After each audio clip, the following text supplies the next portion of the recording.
Olá, começa agora mais um programa na livraria e o nosso convidado de hoje é o psicanalista Alfredo Menotti Colucci.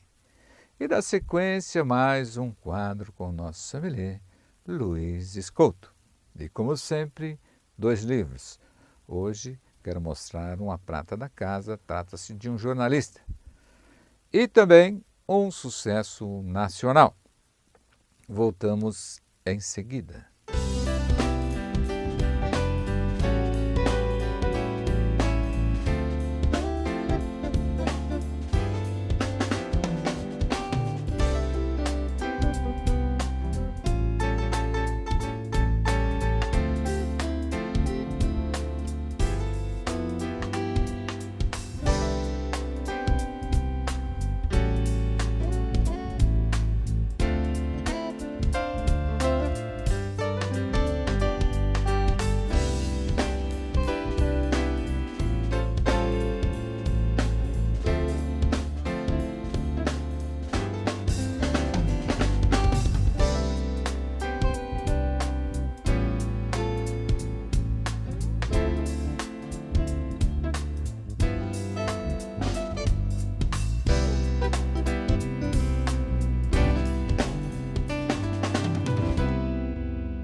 Estamos conversando com Alfredo Menotti Colucci.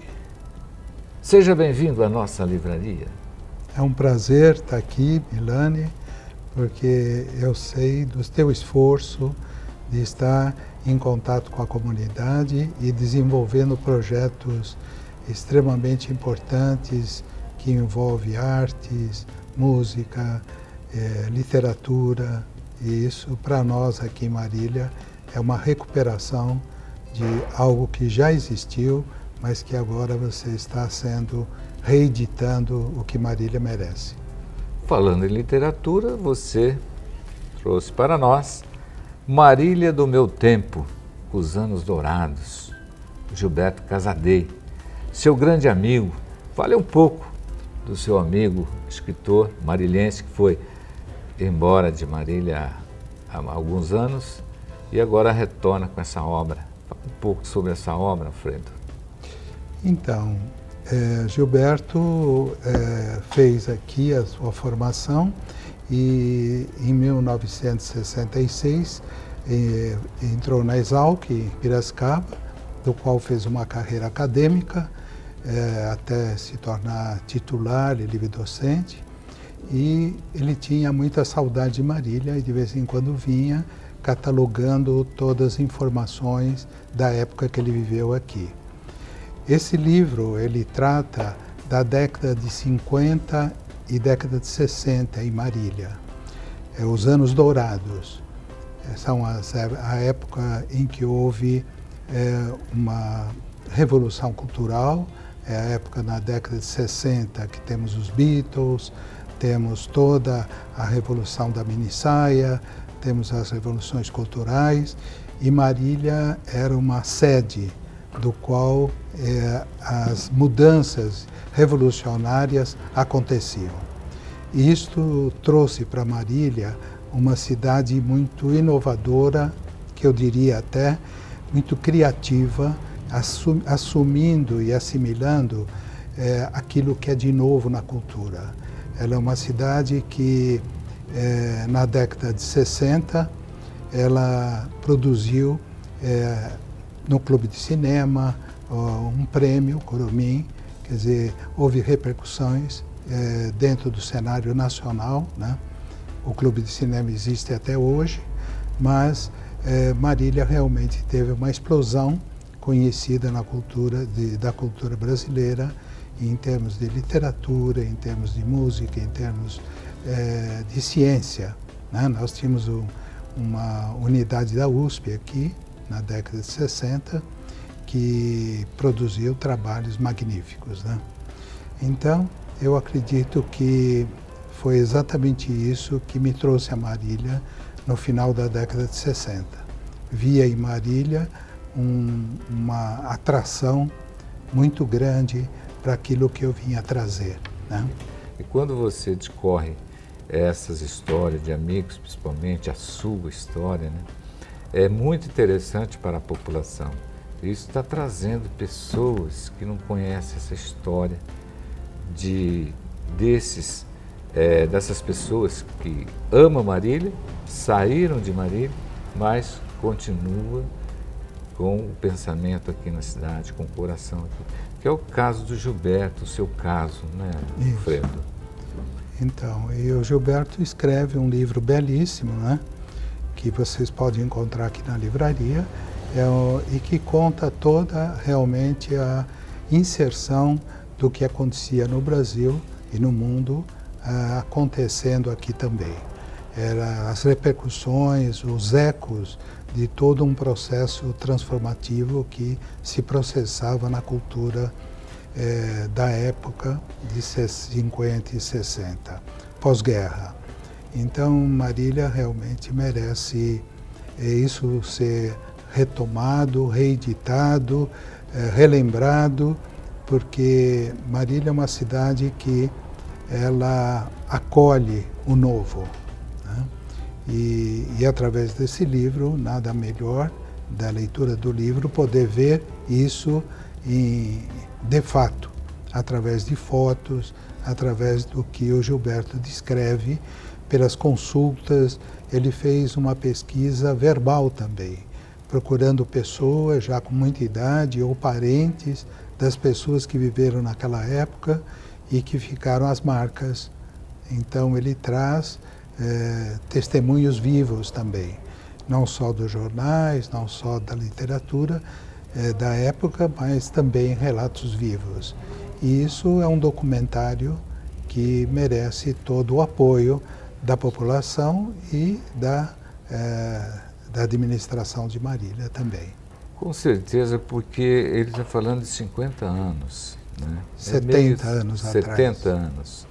E ele fala da época de ouro da nossa cidade. Isso. E isso é muito importante porque vai incentivar também a nossa cidade no contemporâneo. É o que está acontecendo. Muitos escritores novos, em razão dessas literaturas sobre coisas de Marília do passado, sim, eles estão escrevendo já, com certeza. Nós citamos muito aqui o Vitor Dias, né? Começou sim, com 11 anos, está com 15 anos agora, já tem 2 livros. Ele está sempre no meio dos movimentos culturais, sim, aqui na livraria. Seja um sarau, seja um encontro de músicos, o Vitor é uma presença garantida, em razão dessa vontade que ele tem de escrever. Mas é muito importante você apresentar uma obra dessa de um amigo seu que está numa cidade de Piracicaba, né? Piracicaba. Piracicaba não é tão distante, mas o Gilberto, ele tem familiares aqui. Conta um pouco da história da família do Gilberto. Sim, a família do Gilberto foi uma das fundadoras de Marília. Ela se instalou aqui. O sobrenome Casadei. Casadei é antigo, né? Tiveram empresas aqui no começo da década de 30, então foi desbravadores mesmo, né? E que se instalaram através de por parte do pai, através de imigrantes italianos, e por parte da mãe, também imigrantes italianos. Então foram imigrantes que vieram com muita vontade de trabalhar, de construir, de desbravar, que Marília estava iniciando, e construir e deixar uma marca em termos daquilo que hoje a gente está podendo encontrar em Marília. Quer dizer, uma cidade praticamente nova, mas pujante em termos de atividades. Tenho lembranças da família Casadei no mercado de madeira, seria serraria? Sim, eles tiveram uma serraria muito grande, que depois tiveram filiais no Paraná e traziam para cá toda uma história da peroba de Marília. Nós tivemos uma tentativa de comprarmos, eu comprei uma casa antiga, feita de peroba, madeira, e limpamos a madeira e fizemos uma preservação dessa madeira através do Ricardo Scheiber, que fez uma decoração numa clínica na Rua Caiçara, que é praticamente todo um hall de entrada com aquela madeira para ela ser hoje adquirir uma nova cara, mais preservada. Que a peroba rosa, né? Rosa. Na época, a região de Marília, é uma madeira de lei e Isso. conservada do jeito que vocês, essa restauração, Sim. eu acredito que vem ao encontro aí do que o Gilberto pretende. Está se né? propondo. Então, mas esse livro vai ficar aí na cara do gol, né? Que nós gostamos de dizer que os escritores de Marília e região têm uma certa preferência aqui.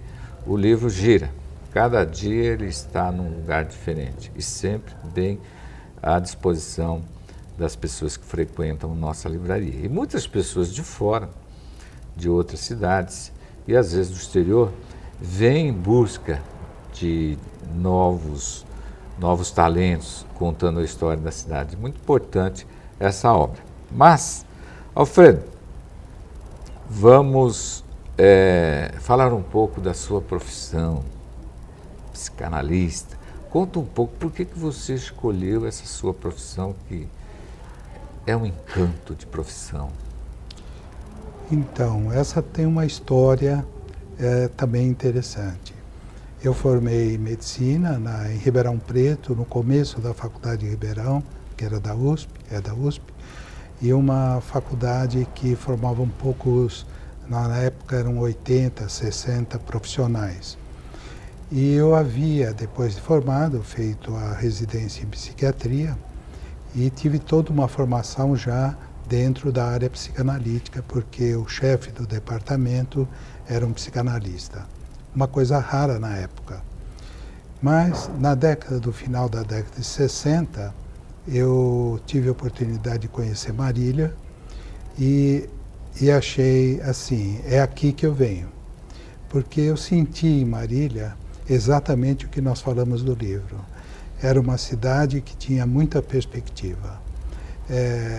Tinha o único psiquiatra, era eu, né?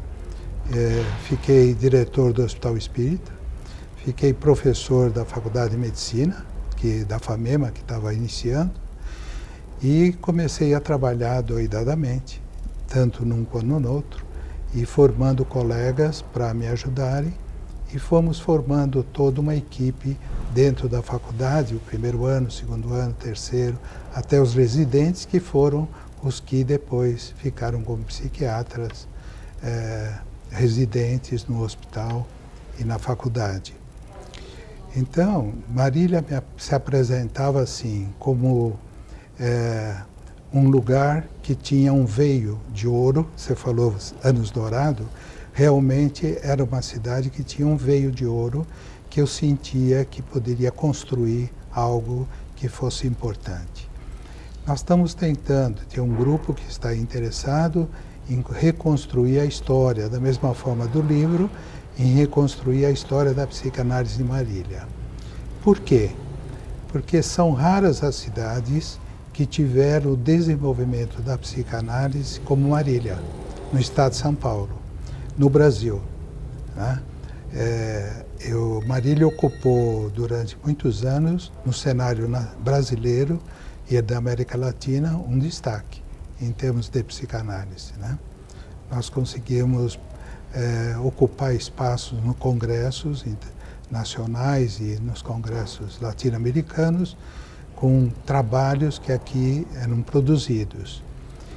E isso trouxe uma repercussão, Milani, muito grande, porque a Organização Mundial de Saúde se interessou e trouxe, na década de 70, dezenas de milhares de dólares para nós aqui. Foi uma época dourada também. Nós tínhamos muito dinheiro, tínhamos 60 técnicos trabalhando e iniciamos o que a gente chamava de psiquiatria na comunidade, abrindo os hospitais. E você foi praticamente o pioneiro desse desenvolvimento. O pioneiro desse processo, que fui o primeiro. Eu trabalhei sozinho durante um tempo, ajudado por alguns clínicos que estavam trabalhando na época no hospital, foram excelentes companheiros, né? E que isso permitiu, então, que a gente formasse uma equipe. Eu orientava, supervisionava, e Marília foi crescendo a ponto de nós recebermos esse destaque de um projeto da Organização Mundial de Saúde, que permanece até hoje. Você disse há 45 anos. Em desenvolvimento da década de 70. Então eu vou te fazer uma pergunta que é bastante oportuna para o momento. Como nós estamos aí iniciando praticamente um novo governo com a mesma presidenta, como anda na sua profissão, no seu ramo, a cabeça do brasileiro nesse momento? Em termos econômicos, em termos de sonhos, em termos de esperança. Então, eu penso que, em termos de psicanálise, é um processo que, quando existe uma crise, como está existindo, tanto de um nível cultural como de um nível Brasil, a gente poderia dizer que a crise pegou muitos ramos, universidade, economia, finanças, a produção, a indústria. Então, é uma crise que se esparramou em vários setores da economia.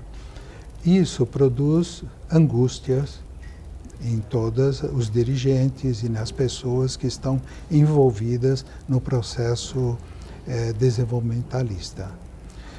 Isso tem dois caminhos.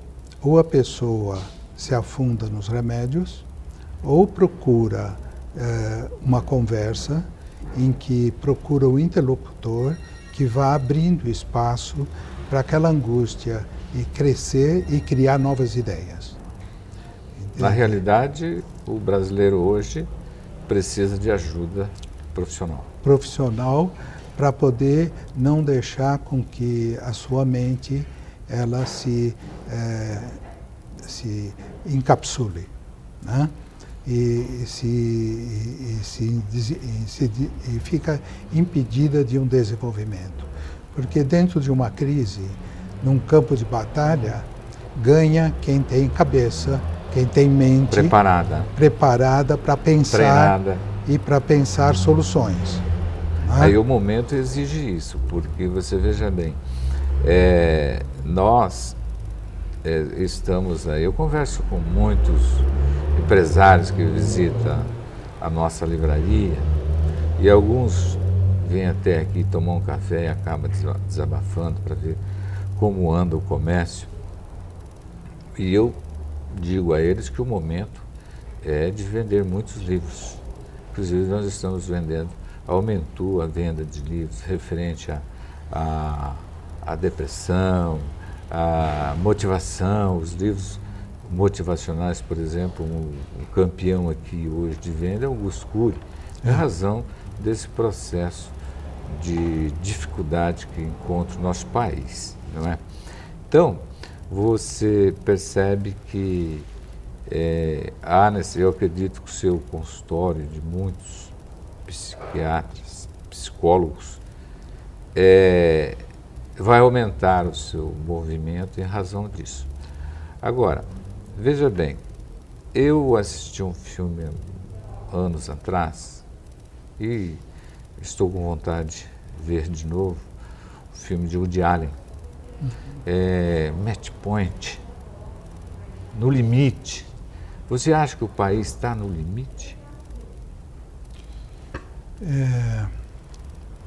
Eu já, da minha idade, Delaney, sem falar nela, limites, eu já passei pela Segunda Guerra, né, e já passei por situações de blackout, né?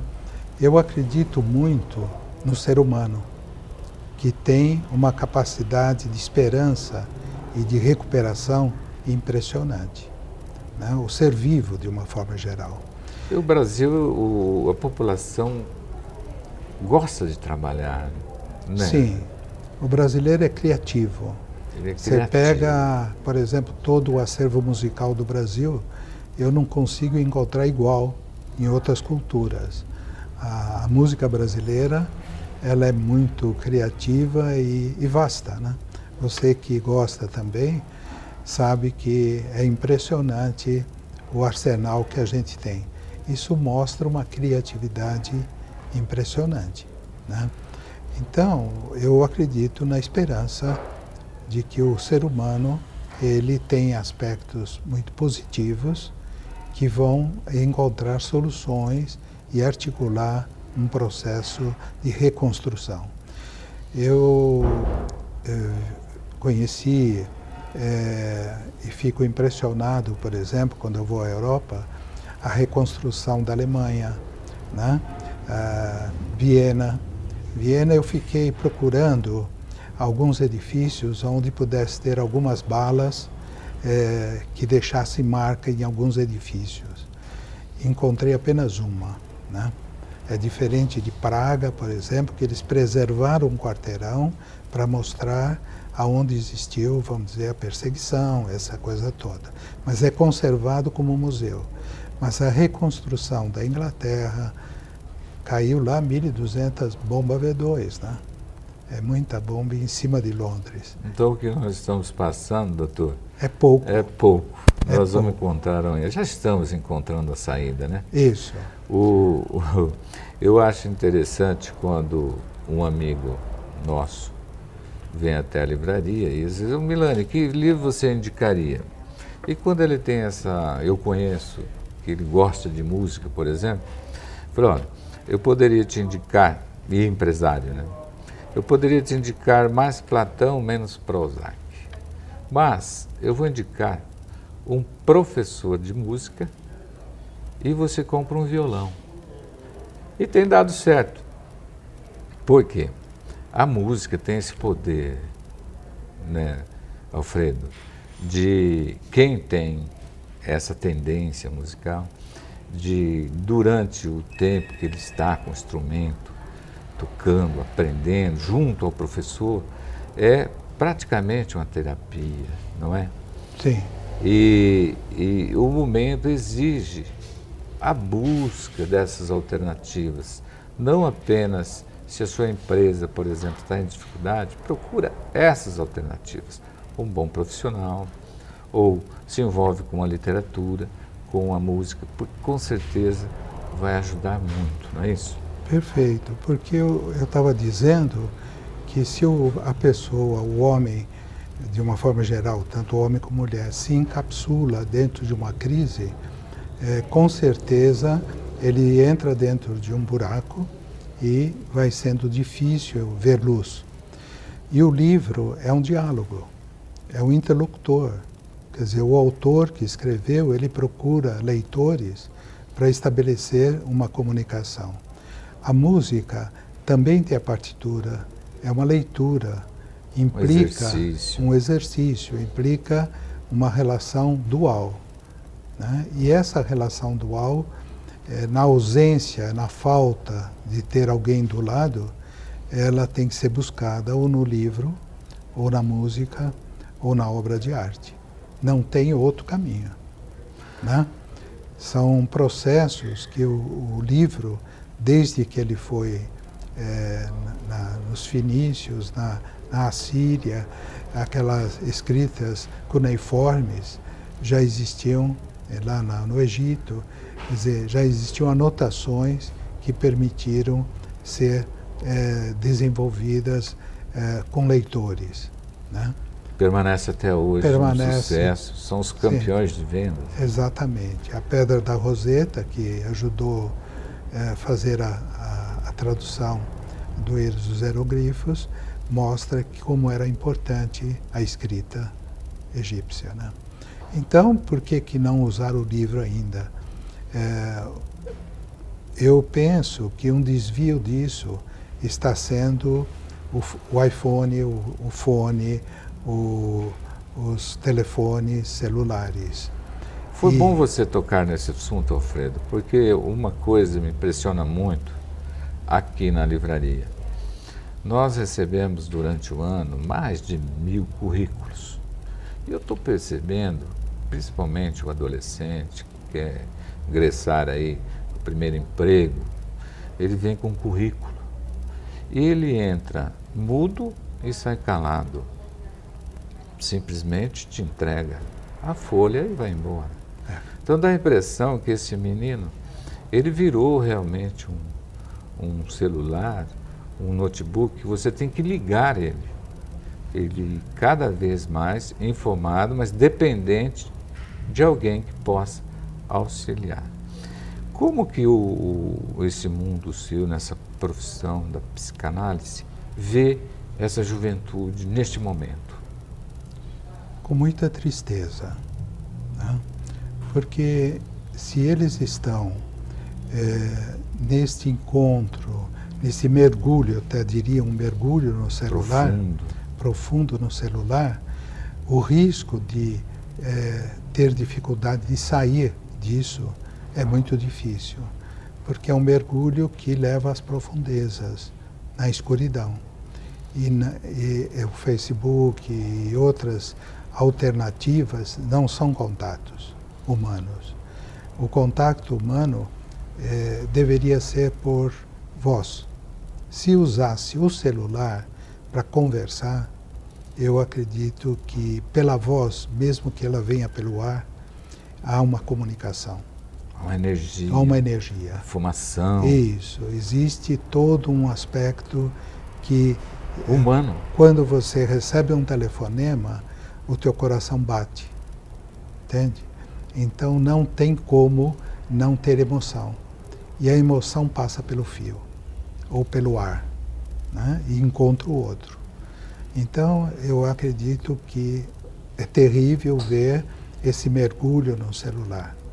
E isso vai levando a uma situação de isolamento, de falta, de perda da comunicação, que é o maior recurso que o homem desenvolveu, né? Quer dizer, a fala, nós falamos de maneira do meu tempo, que quando eu cheguei aqui, a gente puxava as cadeiras na calçada e os vizinhos vinham, se sentavam. Era uma reunião. E era uma reunião para atualizar os acontecimentos do dia, né? Não tinha televisão. Então, eu acho que a interlocução é uma coisa que, se ela falta, ela é a morte do pensamento. É lamentável, por exemplo, nós ouvir isso de uma pessoa com tantos conhecimentos, né, na área profissional, que lida com o ser humano, ver a juventude dessa forma. Mas veio ao encontro do que eu te falei. Quando se entrega um currículo, inclusive nós vamos iniciar nessa nova área que nós estamos construindo na nossa livraria, um treinamento para a juventude. O foco é o ensino médio, que é onde pega mais, onde as crianças, os adolescentes estão tão fora do mercado, porque não adianta você estar ali com informações no celular, no notebook, na internet. Como você disse, a realidade é outra. Você está lidando com o ser humano. Sim. E o ser humano ainda gosta de um bom dia, um aperto de mão, como vai a sua família, encontrei o seu pai, a sua mãe, não é? Conheço o seu irmão. Então, eu percebo que a juventude não tem isso. Esses que estão tão ligados à comunicação, né? Mas, falando em comunicação e de coisas boas, eu quero saber um pouco do seu envolvimento com o Amo Clássico. Então, em função desse estado, dessa juventude, é que nós, há 5 anos atrás, desde 2009, um grupo de 4 pessoas, eu, a Regina Colucci, a Gisele e a Rosa Dantas, a Gisele Demarque, nos reunimos e nos propusemos assim, vamos entusiasmar os jovens a ouvir música clássica, ou música de uma forma geral, né? Porque nós tentaríamos com isso fazê-los com que eles vão aprender música, ou se interessar para ouvir música. Quer dizer, e com isso haveria, vamos dizer, uma camada que começasse a se interessar, a se dispor, a tentar sentar sem o celular, até uma das características das apresentações, que já fizemos dezenas, né? Pedir para desligar o celular durante a apresentação de uma orquestra, de um violino, de um piano, né? E ouvir, e tentar ver o que isso provocava, né? As repercussões têm sido muito lentas, mas é o que eu falei no começo, nós não podemos perder esperança. Não. Porque é um dos canais que nós acreditamos, através da música, poder estimular os jovens a tentar olhar para o passado, olhar para o futuro, aprender a ouvir música. Recentemente nós trouxemos uma professora da Unesp que nos deu um curso para um grupo de pessoas grande a respeito de como ouvir música, né? É uma técnica e isso é muito interessante, né? Por que tudo isso? Porque sem a música o ser humano fica muito sozinho, né? Ele não adquire a capacidade de ouvir os pássaros, ouvir o som da natureza, ouvir o ruído do vento. Não. Ele perde a característica auditiva, que é uma das características que inicia praticamente muito precocemente no feto, né? O feto precisa ouvir para ele se interagir com o meio ambiente, a voz da mãe, né? E o que a gente hoje valoriza é uma questão que é muito controvertida, que é o efeito Mozart.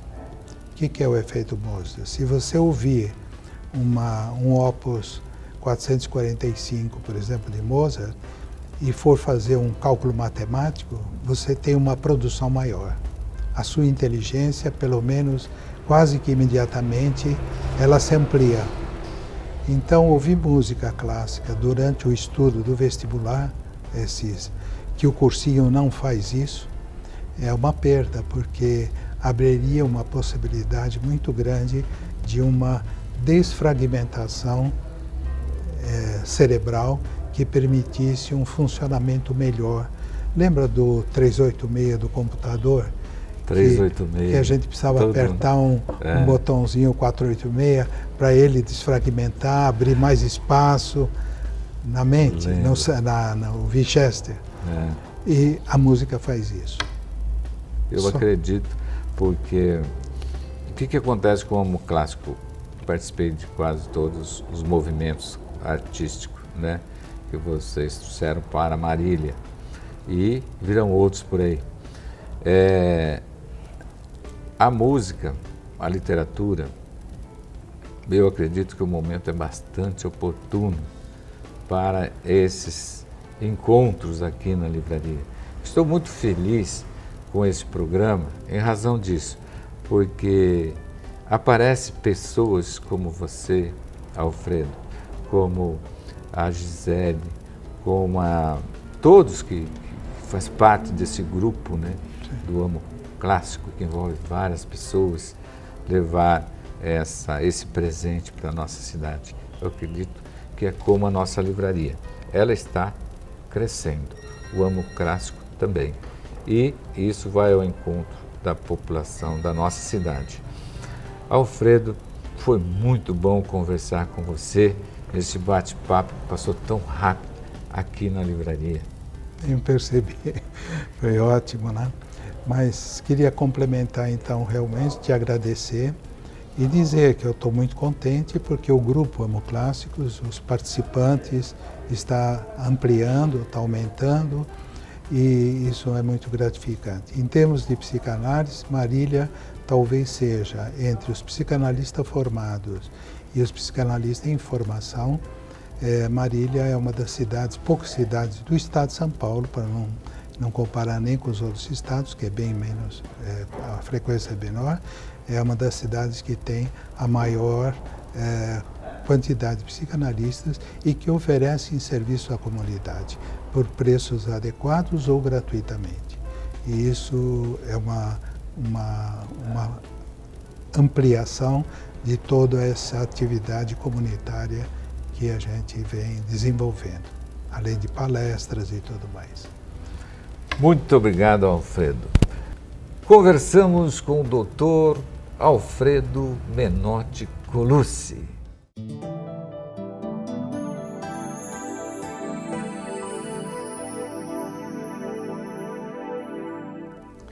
Olá, eu sou o sommelier Luiz Sculto. Estou aqui mais uma vez para tratar de assuntos relacionados ao mundo, ao universo do vinho.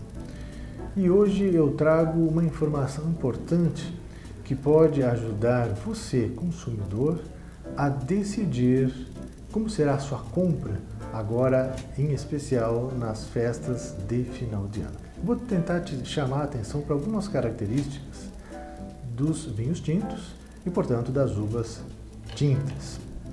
Vá anotando que você vai precisar delas. Você pode me perguntar assim, bom, mas a que se deve a cor mais de uva de um vinho tinto? Basicamente porque a uva é uva tinta, né? Mas não é só a cor que está em jogo. A cor, o sabor e o estilo de um vinho estão muito relacionados ao contato com a casca da uva, né? Enquanto que os vinhos mais brancos, eles estão mais relacionados a elementos que estão dissolvidos no suco da uva. Poderia dizer de modo simples que no caso da uva tinta, né, são as uvas escuras, uvas inteiras escuras, que dão amplitude na coloração. Isto porque há um controle, uma monitoração no tempo de molho. Um tempo de molho é um tempo em que a baga, né, o suco, a casca ficam em contato. Este processo tem um nome técnico chamado vinificação. É durante a vinificação que ocorre esse contato. Por que a questão do contato com as cascas? Por uma razão técnica muito importante para a qualidade do vinho. Aí está a questão da acidez, que é um dos elementos de qualidade do vinho. Na casca, o que nós encontramos que vai trazer grande contribuição? Ela vai trazer mais sabores, trará elementos antioxidantes e vitaminas. É uma composição diferenciada da composição do suco de uva, né, que ainda tem acrescido ácidos do processo fermentativo. Poderíamos dizer, em suma, até aqui, que aqui está traçada a personalidade do vinho. Já as uvas brancas, que geram vinhos brancos, são vinhos gerados sem as cascas. São vinhos mais simples e mais suaves, portanto. Eu poderia finalizar esse momento dizendo que a cor e o sabor são marcados e definidos no processo fermentativo, onde entra a fruta inteira, inteira mesmo, casca, suco, polpa e semente. A temperatura desse material todo reunido e presente, ela é monitorada a entre 18 e 30 graus, né? Basicamente, o que se quer extrair aí com essa temperatura é cor e sabor. Nessa temperatura não há cozimento do vinho, né? Alguém pode até achar-se umas 30 graus, né? Não é uma temperatura de cozimento do vinho, né?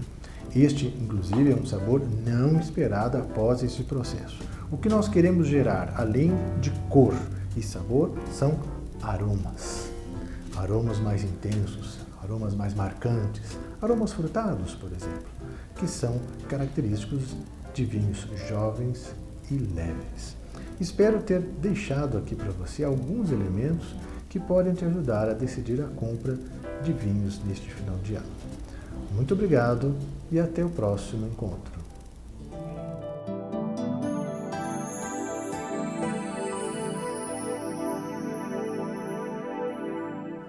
As dicas deliciosas do nosso sommelier Luiz Escolto para esse final de ano. Vinhos sempre bem-vindos. Vamos brindar muito com vinhos.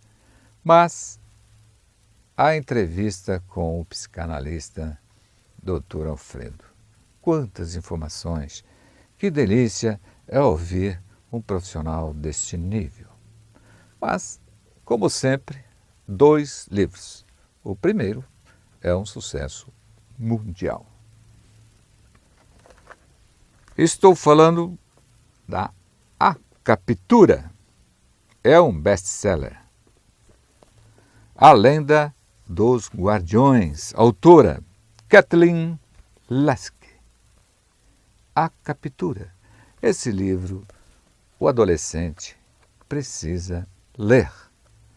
O jovem, o adulto, o pai e a mãe também, porque é um livro que envolve toda a família. A Captura.